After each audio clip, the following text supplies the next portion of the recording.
В мире шахмат есть такие партии, которые навсегда входят в историю просто потому, что кажутся невозможными. Когда мастера оказываются в, казалось бы, абсолютно безвыходных ситуациях, именно тогда шахматная магия начинает проявлять себя во всей красе. К примеру, в Нью-Йорке в 1972 Бобби Фишер встретился с Борисом Спасским в финале матча за титул чемпиона мира. В одной из партий, когда положение фигур Фишера выглядело отчаянным, почти каждый наблюдатель был уверен, что победа уже в руках Спасского. Все ожидали капитуляции, но Фишер нашел скрытый ресурс – крепкие пешки на королевском фланге и неожиданную жертву фигуры. После серии точных ходов Спасский так и не смог реализовать свое преимущество. Партия закончилась в ничью, а Фишер окончательно укрепил за собой репутацию непредсказуемого гения. Но еще более фантастическим кажется знаменитый матч Гарри Каспарова против Веселина Топалова в Линарисе в 1999. Каспаров, играя белыми на 24-м ходу, рискнул пожертвовать слона ради вскрытия линии атаки на короля соперника. Многие комментаторы были уверены, что этот ход приведет к поражению, но Каспаров начал раз за разом находить неочевидные ходы, шаг за шагом превращая, казалось бы, проигранную позицию в головокружительную победу. Его жертва ладьи на 33-м ходу до сих пор считается одной из самых красивых в истории. Благодаря молниеносным расчетам он сумел поймать короля соперника в матовую сеть, выиграть партию и прославиться еще одной невозможной победой. Не менее впечатляющая партия Владимира Крамника против Гарри Каспарова в Лондоне во время матча за звание чемпиона мира в начале 2000-х. Каспаров начинал партию агрессивно и к середине доски, казалось, контролировал ее полностью, но Крамник провел блестящий план обороны. Неожиданный ход конем, жертва качества и переход в сложный эндшпиль. В тот момент комментаторы говорили, что Крамник держится буквально на волоске.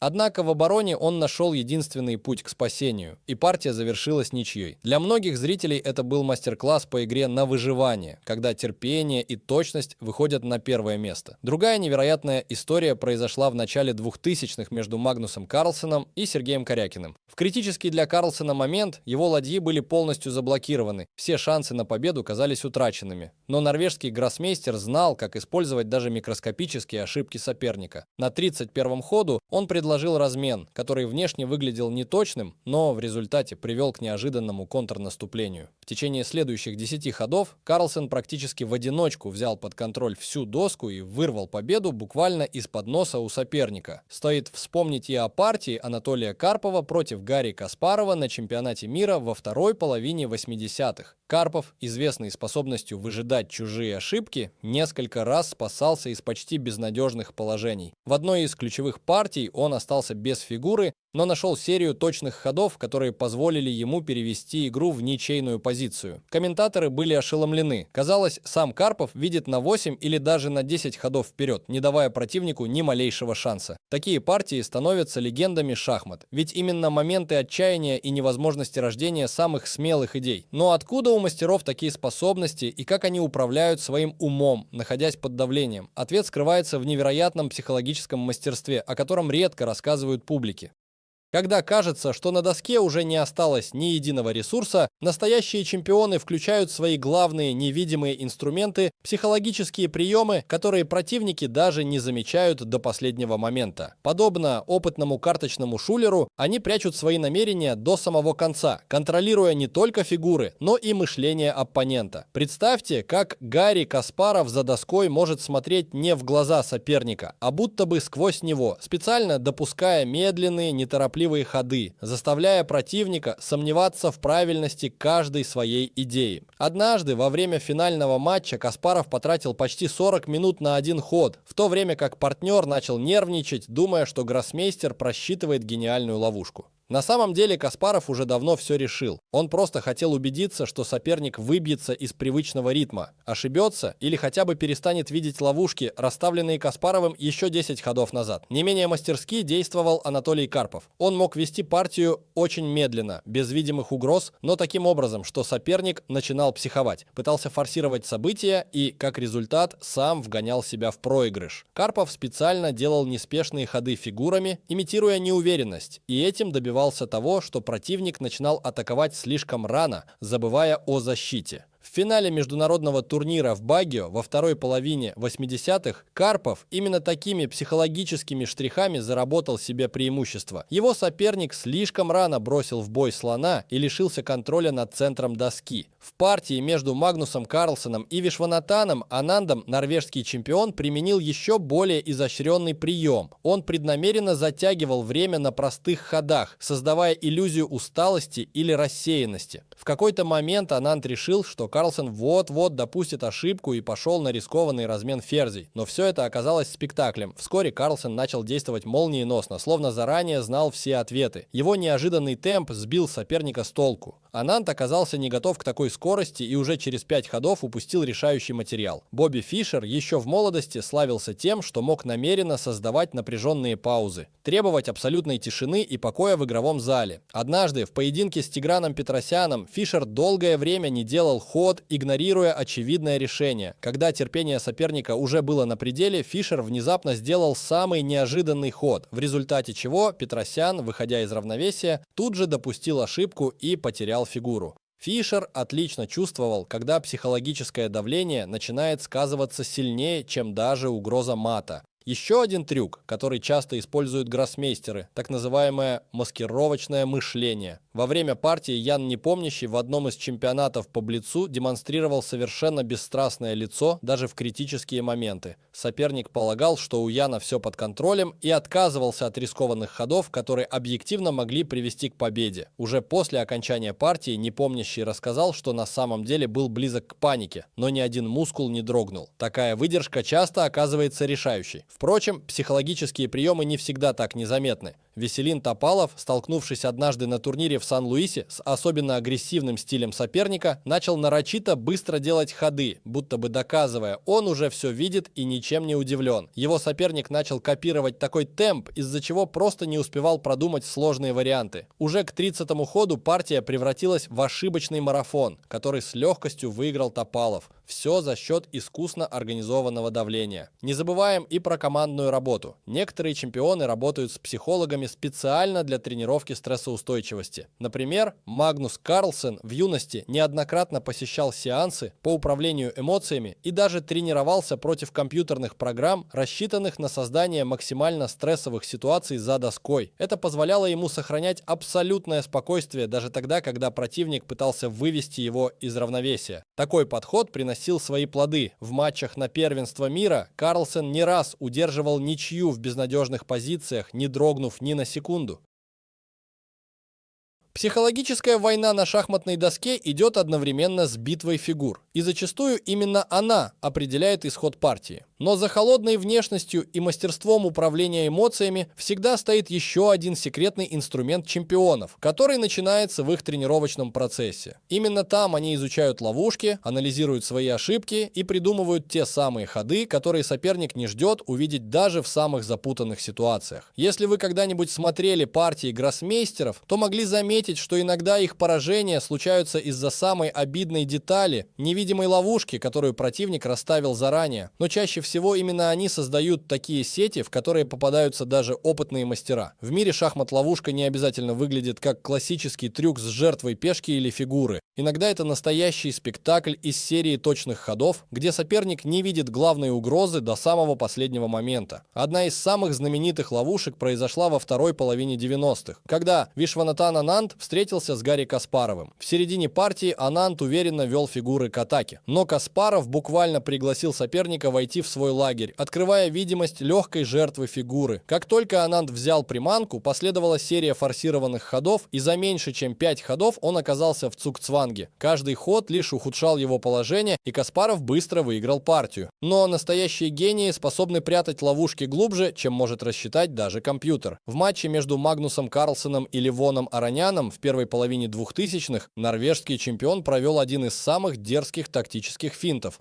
Аронян, ощущая позиционное преимущество, собрался провести мощную атаку на королевском фланге, но Карлсон, казалось, невозмутимо делал самые простые оборонительные ходы. Все изменилось на 27-м ходу. Карлсон предложил невинный размен коней, который вскрыл линию для своей ладьи и создал двойную угрозу ферзю и пешке соперника. Аронян был вынужден жертвовать материал, чтобы не получить мат сразу. И партия закончилась победой Карлсона, хотя еще минуту назад все эксперты считали, что его ждет поражение. Особое место среди шахматных ловушек занимают так называемые уловки в дебюте. Когда Бобби Фишер играл знаменитую сицилианскую защиту, он не раз провоцировал оппонентов строить агрессивные атаки на ферзевом фланге, после чего на 11-12 ходе неожиданно переливал давление на королевский фланг. В партии против Михаила Таля Фишер изобразил невидимую угрозу на ферзевом фланге и заставил Таля потерять 2 хода на защиту пешки, которая на самом деле не была под ударом. Как только Таль понял, что вся комбинация была лишь отвлекающим маневром, Фишер уже начал мощную атаку на противоположной стороне доски. За 6 ходов король Таля оказался в ловушке, а исход партии стал предрешен. Иногда настоящая ловушка строится из серии невинных ходов, каждый из которых по отдельности кажется простым и даже скучным.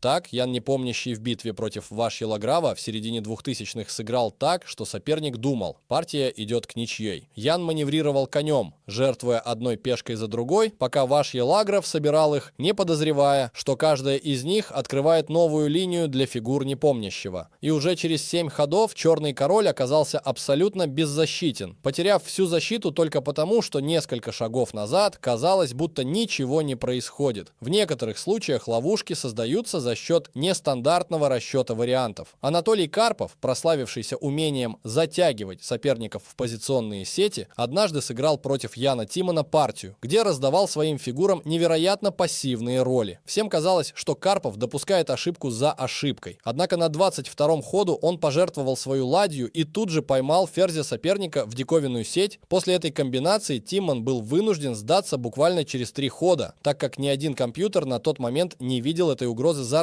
В мире шахмат особенно ценятся невидимые угрозы, когда гроссмейстер с самого начала партии строит план, который реализуется только в самом конце. Магнус Карлсен в партии против Фабиано Каруаны в Сент-Луисе в первой половине 2000-х начал с классических ходов в английском начале, не делая ни одной излюбленной агрессивной атаки. Визуально на доске царила тишина, фигуры почти не покидали свои исходные клетки, но на 18-м ходу Карлсен неожиданно жертвует пешку и создает скрытую батарею слонов. Каруана, думая, что выигрывает материал, вскоре понимает, что попал в позиционную ловушку, выбраться из которой практически невозможно. Еще 3 хода, и партия завершается в пользу Карлсена, который все это время хранил полную невозмутимость.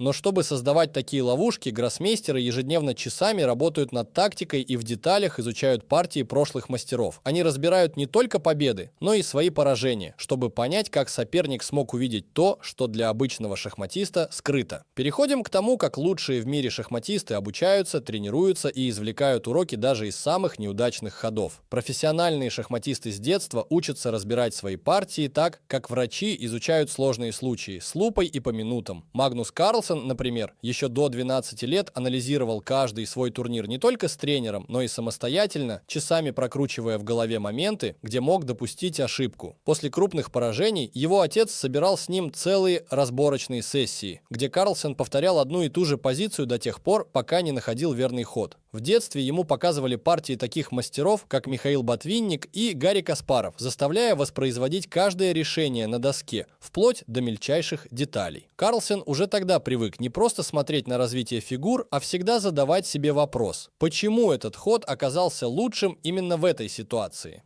Анатолий Карпов, ставший чемпионом мира еще в молодости, рассказывает, что каждый турнир превращал в домашнее задание. Его тренер давал ему задание найти как минимум 3 ошибки в своих партиях, независимо от результата. После каждой игры Карпов возвращался не в комнату отдыха, а за доску и вместе с тренером нагружал себя поиском альтернативных ходов. Иногда разбор длился дольше самой партии. Если обнаруживалась критическая ошибка, Карпов должен был найти способы, как подобного не допустить впредь, и тут же сыграть аналогичную позицию против тренера заново. Бобби Фишер отличался особой одержимостью. Он не просто анализировал свои партии, а часами изучал классику. Коллекции партий Морфи, Алехина и Лас Ласкера были у него под рукой даже во время поездок. Уже в подростковом возрасте Фишер записывал партии по памяти и разыгрывал их перед зеркалом, изображая и себя, и соперника. После собственных поражений он консультировался с сильнейшими тренерами Америки, чтобы понять каждый просчет. Находя ошибку, он не успокаивался, пока не находил способ переписать историю партии с идеальным решением. Благодаря такой практике Фишер стал мастером нахождения нестандартных ходов в самой сложной обстановке. Ян Непомнящий, один из лучших тактиков современности, использует современные технологии. После каждого турнира он вместе со своей командой загружает все партии в специальное программное обеспечение, которое анализирует даже мельчайшие неточности.